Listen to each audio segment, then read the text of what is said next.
Hello नमस्कार दर्शकों, ये रिश्ता क्या कहलाता में आप सभी का स्वागत है आज के एपिसोड में, जहाँ पे हम देख रहे होते हैं कि यहाँ पे चूड़ा रस्म पूरा होता है तान्या और अभीरा का।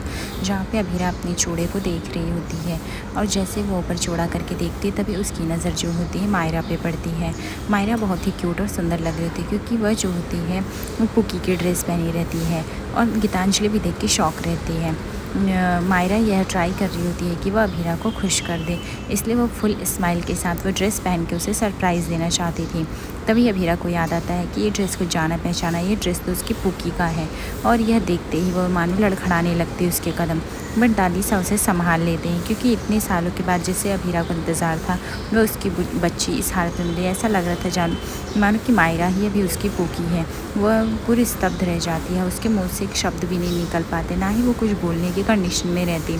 बट गीतांजलि जो थी पुक्की को टोकती है मायरा को और पूछती, मायरा आपने ये ड्रेस कहाँ से पहना है, क्यों पहना है? तो ये बताती है क्यूट आंटी की बेटी पुक्की का ड्रेस है, मैंने इसलिए पहना है ताकि आज के दिन उनका स्पेशल डे है और वो हैप्पी रहें और मुझे वो पुक्की समझे। ये देखो मैंने टैग भी लगाया जिस पे लिखा रहता है आई एम पुक्की। अभीरा देख के एकदम पूरी तरह से इमोशनल हो जाती है, उसकी आंखों से आंसू थमते ही नहीं हैं। उसके बाद वह गीतांजलि को छोड़ के अभीरा की तरफ पढ़ने लगती है और फिर उसके बाद हम देखते हो अभीरा के पास जाके खड़ी हो जाती है और वो बोलती है कि मम्मा मैं पुकी हूँ, मैं आ गई हूँ। अब अंशुमन देख के काफ़ी सरप्राइज्ड रहता है और वो सोचता है कि बच्ची कितनी अच्छी है, अभीरा को खुश करने के लिए क्या कुछ नहीं कर रही है। गीतांजलि बट यहाँ पे डरी हुई रहती है, ऐसा लगता है गीतांजलि को मानो ये झूठ किसी सच में तब्दील हो गया है। कृष बोलता है जैसे अरमान वैसे उसकी बेटी, देखो कैसे मौके का फ़ायदा उठाने लगे, सच में दोनों नहीं सुधरेंगे। तभी तान्या बोलती कॉमन कृष तुम क्या बोलते रहते हो। अभीरा जो होती उसके गाल को सहलाने लगती है और वह बोलती है कि ये आपने क्यों पहना। तभी यहाँ पे पुकी बताती मैंने ये इसलिए पहना ताकि मैं आपको खुश कर सकूँ। आप हमेशा अपनी पुकी के लिए सैड रहते हो, रोते रहते हो ना, तो मुझे अच्छा नहीं लगा। मुझे लगा अगर मैं ये ड्रेस पहन के आऊँगी तो आप बहुत ही चीयर अप करोगे और बहुत ही खुश रहोगे, बस इसीलिए मैंने ये ड्रेस पहना है। आई होप आपको अच्छा लगा रहेगा। अभीरा जो होती है वह एकदम से शौक हो जाती है, बट अभीरा को याद आता है कि अगर वह आज खुशी से इसको गले लगा लेगी तो हो सकता है गीतांजलि के मन में डाउट आ जाए और अभीरा मायरा के प्रति इतनी क्लोज हो जाएगी तो शायद वो कभी इससे जुदा भी नहीं हो पाएगी और वो अपने मम्मी पापा से दूर ना हो जाए। इसलिए अभीरा वो उसका हाथ छोड़ देती है और वो बोलती है कि मायरा आपने ये ड्रेस क्यों पहना, आपको पता है ना ये ड्रेस मेरी पुक्की का है। तभी यहाँ पे मायरा बोलती है हाँ मुझे पता है क्यूट आंटी, बट ये ड्रेस मैंने आपके हैप्पीनेस के लिए पहना है, इसमें कोई गलत बात है तो मुझे बताओ। तभी अभीरा बोलती हाँ आप बिना पूछे अगर हमारे किसी भी सामान को आप अगर हाथ लगाओगे तो वो गलत ही है ना। आपको ऐसे किसने बोला है कि सब ऐसे सामान को हाथ लगाने के लिए, ये आपको ये पर्सनल किसने पूछा, आपके मम्मी पापा ने आपको सिखाया नहीं है क्या। दादी साहब की भी आंखों में आंसू आ जाते क्योंकि उन्हें पता है अभीरा क्यों कर रहे थे। अभीरा चिल्ला रही होती है मायरा को और काफ़ी गुस्सा कर रही होती है और बोल रही होती है जाओ तुरंत ही ड्रेस निकालो, ठीक है ये ड्रेस तुम्हें पहनने की कोई ज़रूरत नहीं, ये मेरी पुकी का, आप मेरे कोई लगते नहीं हो, ना ही मैं आपकी मम्मा हूँ। आपके मम्मा पापा गीतांजलि और अरमान हैं, मैं आपकी कुछ भी नहीं हूँ, इसलिए प्लीज़ आप मेरे लाइफ में इंटरफेयर करना बंद करो। तभी दादी साहब उसको समझाती अभीरा क्या बेटा क्या हुआ लड़की तुम ऐसे क्यों।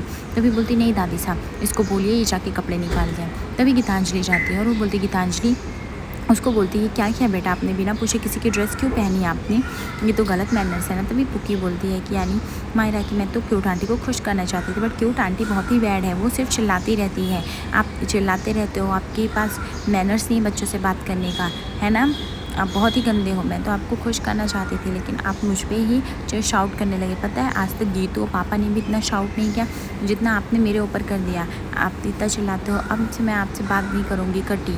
और हाँ पुकी आपको इसीलिए छोड़ के गई होगी क्योंकि आप इतने गंदे हो, इसीलिए आपकी बेटी आपसे दूर हो गई। यह जैसे शौक लग जाता है अभीरा को, दादी साहब और मनीषा को भी कि बच्ची क्या बोल दी है, अभीरा पता नहीं संभल पाएगी भी कि नहीं। पर कृष को इस खेल से काफ़ी मज़ा आ रहा होता है और वो काफ़ी सेटिस्फाइड दिखता है, उसके चेहरे पे एक बड़ी सी स्माइल भी आ जाती है। बोलते हैं जो हो रहा है बहुत ही अच्छा हो रहा है, इनफैक्ट मुझे तो बहुत ही मज़ा आ रहा है। अभीरा जो होती है वो एकदम से चुपचाप खड़ी हो जाती है, बट अरमान ये चीज़ देख लेता है और वो समझ जाता है कि अभीरा की कंडीशन ठीक नहीं है, इसलिए वो तुरंत जाता है और वह बोलता है मायरा क्या मैंने यही सिखाया है तुम्हें बड़ों से कैसे बात करनी चाहिए, एक तो तुम्हारी गलती है, ऊपर से आप बिना किसी की पूछो ड्रेस पहनते हो, ठीक है, ऊपर से बदतमीजी करते हो, बस ये सब बोलते हो। तभी मायरा बोलती है ठीक है आप अभी इनका साइड लेके आप मुझे भी डांट रहे हो, आप भी एकदम बैड डैड हो, मुझे कोई भी प्यार नहीं करता, मुझे सिर्फ और सिर्फ गीतू प्यार करती है, वो मुझे कभी डांटती नहीं है। लेकिन आप भी डांट रहे हो, किस लिए डांट रहे हो? सिर्फ इनके लिए डांट रहे हो।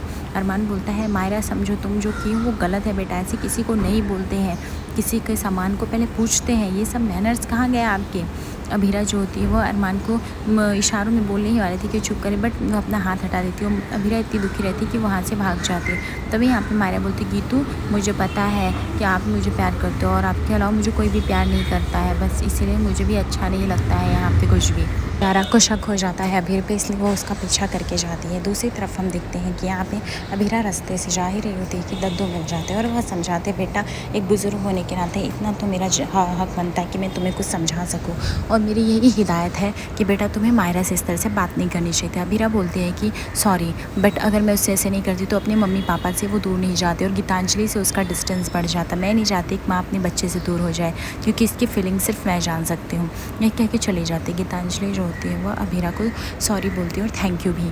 उसके बाद बट अभीरा चली जाती है। अरमान जो होता है वह अपने आप को गिल्ट में ले रहा होता है, वो बोलता है सब मेरी वजह से है।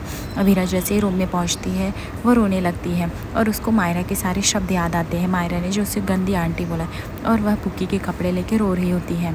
दूसरी तरफ हम देखते हैं कियारा जो होती है वह अभीर का पीछा करते करते पोदार हाउस पहुंच जाती है और वो बोलती है कि अभीर कोई का हाउस में नहीं है, वो पोदार हाउस में खुद की गाड़ी लेके यहाँ पे क्या कर रहे हैं, मुझे देखना पड़ेगा। उसके बाद वो पीछा करते हुए जाती है। वो देखती गेट खुला है और अभीर तो कोई पूजा में बैठा है, लेकिन यहाँ पे कियारा को 2 मिनट के लिए कुछ भी समझ में नहीं आता है। अभीर जो होता है पंडित जी उसको बोलते हैं फूल चढ़ाने के लिए उनकी आत्मा की शांति, क्योंकि यह चीज़ उसके घर में होनी चाहिए। अभीर जैसे ही करना स्टार्ट करता है तभी हम देखते हैं वहाँ पे कियारा आ जाती है और वो देख के पूरी तरह से शॉक हो जाती है और वो चिल्लाने लगती है चारोदी करके। अभीर की नज़र जैसे ही कियारा पे पड़ती है वो पूरी तरह से शॉक हो जाता है। उसको लगता है कि मुझे किसी भी हाल में इस कियारा को संभालना पड़ेगा, अदरवाइज़ ये झमेला खड़ा कर देगी, पूरे फैमिली वालों को जाके बता देगी। उसके बाद वह कियारा के पास जाता है। कियारा को सब याद आता है कि वह चारू जिससे वह बहुत प्यार करती थी, बचपन में इतने अच्छे से टाइम स्पेंड करते थे, अभी वो भी नहीं रही। यह सुनकर वह फटाक से गिर जाती है और उसको कुछ भी नहीं समझ में आता है कि मैं क्या ही करूं। अभीर जो होते हैं दौड़ के जाती है, तभी अभीर जो होता है वह बताता है कि अब चारू की डेथ हो गई, वो नहीं रही। तभी यहाँ पे कियारा बोलती है अभीर तुमने सबको क्यों नहीं बताई, ये कब हुआ, कैसे हुआ, तुम्हें पता है बुआ सा फूफा सा किसी को कुछ नहीं पता। अभीर बताता है कि कियारा चारू को 4th स्टेज का कैंसर था और यह बात हमें बहुत पता चली, तब तक हम कुछ नहीं कर सकते थे। चारू ने बोला ये बात मैं तुम लोग को नहीं बताऊँ, क्योंकि ऑलरेडी क्रिश की शादी में तुम लोग बिज़ी रहोगे, उसका लास्ट प्रॉमिस था, इसलिए मुझे निभाना पड़ा।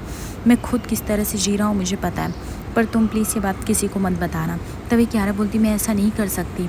अभीर बोलते चारू नहीं चाहती थी लोग दुख में मातम मनाएं, उसके भाई की शादी होने वाली है जो बहुत ज़रूरी है और होनी चाहिए, प्लीज़ कियारा ये बात किसी को मत बताना। कियारा बोलती इतना बड़ा सब कुछ हो गया, ये सब कैसे हुआ अभीर, तुमने बताया नहीं। अभीर बोला मैं क्या ही करता तुमको बता के, मैं सोच रहा था जैसे ही शादी होगी मैं बता दूंगा, मैं इसीलिए घर भी लौटा था, पर एक तरफ अभीरा और एक तरफ कृष की शादी, मुझे लगा मेरा चुप रहना ही बेहतर है।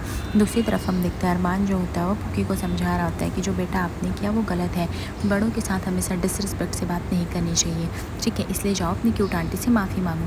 मायरा बोलती है आप भी गंदे हो, मैं क्यूट आंटी से माफ़ी नहीं मांगूंगी क्योंकि गलती उनकी है, चिल्लाया उन्होंने मुझ पे। तभी यहाँ पे अरमान बोलते जो प्यार करते वो चिल्ला भी सकते और उन्होंने जो चिल्लाया सही के लिए चिल्लाए, जाओ आप उनके पास। मायरा वहाँ से भाग जाती है। दूसरी तरफ देखते हैं अंशुमन जो होता है वो अभीरा के रूम में आता है। वो अभीरा को इस हालत में देखता है, काफ़ी दुखी होता है। अभीरा बोलती है सॉरी अंशुमन, आपको भी लगता होगा ना कि स्रोतु लड़की से पाला पड़ा है, बट डोंट वरी, मैं इन आंसुओं को बाय बाय कर दूँगी। अंशुमन बोलता है नहीं अभीरा, इसकी कोई ज़रूरत नहीं, मुझे आप जैसी हैं वैसी पसंद है, इसलिए प्लीज़ आप अपने आप को चेंज करने की कोशिश भी मत कीजिएगा। अभीरा बोलते हैं अंशुमन ये क्या बोल रहे हैं आप। दूसरी तरफ यहाँ पे अरमान जो होता है वो पकड़ लेता है मायरा का, बोलता है बेटा ऐसा नहीं करते, तुम्हें जाके सिर्फ सॉरी बोलना है। मायरू बोलती मैं बिल्कुल भी सॉरी नहीं बोलूँगी पापा, आपको मैंने बोल दिया तो बोल दिया, ठीक है। तभी यहाँ पे अरमान बोलता मैंने एक बार ऐसे ही गलती की थी, पर तुम्हें नहीं पता कोई इंसान के दिल में कितना दर्द होगा, 7 साल से वो दर्द लेके बैठी, ऐसे तुम किसी के सामने जाओगे अच्छा लगेगा क्या। यहाँ पे अरमान बार बार मायरा को समझाने की ट्राई कर रहा होता है, बट मायरा अपने हट में रहती है और अरमान की बातों को नहीं समझती है और वो बोलती है मैं कुछ भी नहीं करूँगी, और वह हाथ छुड़ा के भाग जाती है। अरमान काफ़ी शौक रहता है, उसको समझ में नहीं आता अभीरा को कैसे सच बताए। अभीरा बोलती है कि बस अब बहुत हुआ, अब मैं पुक्की को ढूंढना आज के लिए बंद, अब आज से मैं पूकी के लिए पागल नहीं होंगे अंशुमन जी, क्योंकि अब मुझे पता चल गया है कि किसी इंसान के लिए कितना रो ले, कितना ढूंढ ले, अगर वो नहीं मिलना चाहता तो नहीं मिलेगा। आज मैंने उस मायरा को चिल्लाया, उस बच्ची को क्यों चिल्लाया, मेरी गलती है, मैं इसे दूसरों के साथ ऐसे रूड बिहेव नहीं कर सकती हूँ। तभी अंशुमन बोलता है अभिरा जी कोई बात नहीं, अगर आप लाइफ में आगे बढ़ना चाहती हैं तो पूरे मन से बढ़िए, जब तक आपका दिल ना कहे नहीं बढ़ने की ज़रूरत। और रही बात ये कपड़े, तो ये कपड़े भी हम फोल्ड करके रख देंगे इन्हीं यादों के साथ। उसके बाद अभिरा अंशुमन जो होते हैं वो पूकी के सारे कपड़े फोल्ड करके रखते हैं। अरमान जो होता है वो लिटरली अभिरा की आंखों में आंसू देख के काफ़ी दुखी हो जाता है। उसको समझता नहीं कि आखिर वो अभिरा को कैसे खुश रखे। दूसरी तरफ हम देखते हैं यहाँ पे चाचा सा अरमान के प्लान को अंजाम देने के लिए आते हैं और कृष को बोलते कृष तुझे पता है हमारे एक स्टेक होल्डर्स में जो है अरमान पोद्दार भी है, और वो कभी भी हम पे एक तो पोद्दार फर्म का नाम, आज तो पोद्दार फर्म क्यों है पता है, बहुत सारे स्टेक होल्डर्स की वजह से, इसलिए वो उसके बाद अरमान उस पर अगर कब्जा करना चाहे तो कर सकता है। कृष बोलता है ऐसा कुछ भी नहीं होगा, बिकॉज मैंने ऑलरेडी सारे स्टेक होल्डर से बात करके रखी हुई है। तभी यहाँ पे उसके चाचा साहब बोलते नहीं बेटा मैंने पता किया हुआ है। कृष बोलता है लेकिन आपको से क्या, अरमान पोद्दार तो आपका हमेशा से फेवरेट रहा है। चाचा साहब बोलते फेवरेट था लेकिन अब नहीं, उसने अभिरा को इतना दर्द दिया, 7 सालों में फैमिली की खबर नहीं लेने की कोशिश की। हाँ जैसा भी तू है, बुरा है अच्छा है तो घर का बेटा, एटलीस्ट हमको रहने तो देता है। अरमान के हाथों में आने के बाद पता नहीं क्या ही होगा।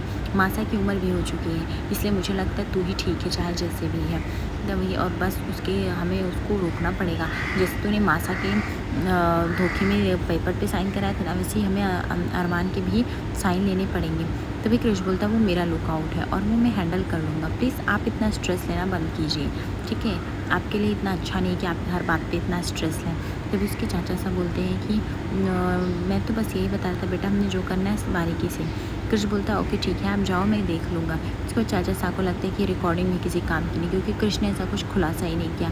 अभिरा जो होती है वो पुलिस वालों को कॉल करती है और बोलती है आज के बाद आप पूकी को कोई ढूंढेंगे नहीं, आज से ये केस बंद। किसी इंसान को ढूंढने के लिए 1 दिन 2 दिन 1 महीना 2 महीना, हम 7 साल से जिस बच्चे को ढूंढ रहे हैं उसका कोई खबर नहीं। मैं नहीं चाहती और भी टाइम वेस्ट हो किसी का, इसलिए हम ये केस को बंद कर देंगे। दूसरी तरफ हम देखते हैं कि अभिरा जो होती रो रही होती है, यह देख के दादी सा और विद्मासा यानी विद्या का मूड काफ़ी ऑफ हो जाता है। तो सोचते हैं और अभिरा जो भी डायरी में लिखी रहती पूकी के बारे में, जो भी उसकी यादें रहती है सब फाड़ फाड़ के फेंक रही होती है।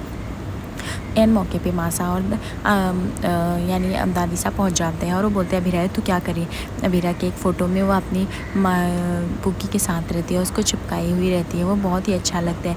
वो फील कर रही होती है एक टाइम के लिए उसकी गोद में पूकी थी और आज देखो क्या हालत हो गई है उसकी, यह और रोने लगती है।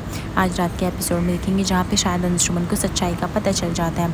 अभिरा जो होती है वो अरमान को कॉल करती है कि पूकी के बारे में सच जानने के लिए। दादी साहब को लगता है कि उसे अरमान को सच बताने के लिए बोल देना चाहिए, नहीं तो अब लड़की अरमान को और भी गलत समझेगी मेरी वजह से। मुझे यह रोकना पड़ेगा। आगे एपिसोड पे बने दर्शकों लाइक और सब्सक्राइब करिए फॉर मोर अपडेट्स। धन्यवाद।